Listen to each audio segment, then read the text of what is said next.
When we select the measures to display in a chart, we have the option to create calculations, which include basic calculated measures, restricted measures, difference from calculations, or aggregations. In this example, we'll add a calculated measure to the chart to visualize the results of multiplying the quantity sold measure by different values. We'll select the type of calculation we want to make and enter the name for our new measure. In the Edit Formula area, we can get suggestions on how to build our formulas by pressing Ctrl and space.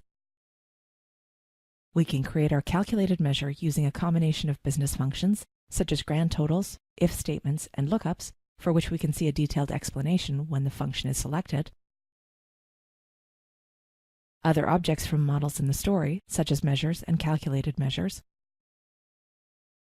Formula functions.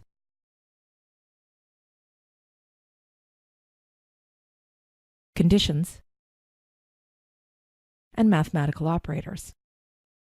Note that although we can use Boolean conditions such as greater than and less than, which evaluate true or false outcomes, the output of the formula must always be a number. We can also use input controls as variables within our calculated measures. For this example, we want to create a calculated measure that allows users to choose the factor by which to multiply the quantity sold. We'll start by creating an input control that includes these factors. First, we'll give the input control a name. An input control can be based on an existing dimension from one of our models, or on a static list of numeric values, which we can define as either a range or as individual members.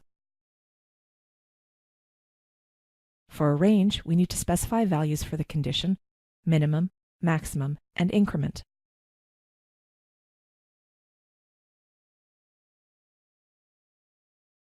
For a custom list of values, we can enter or paste in the desired values, separated by commas.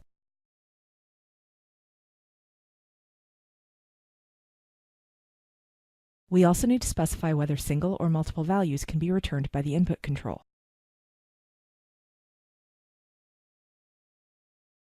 Now we'll create a formula that multiplies the quantity sold measure by the value selected in the new input control. In the Edit Formula area, we can enter a square bracket to view a list of available objects. For stories that contain multiple models, the model name is displayed as a prefix to the measure name. A hashtag indicates other existing calculations, and an @ symbol denotes an input control. We'll choose our measure, select the appropriate operator, and add the input control.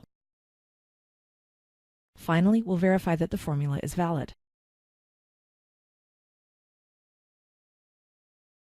The calculated measure now displays in the chart. We can change the increase factor selection in the input control to see the effect on the chart.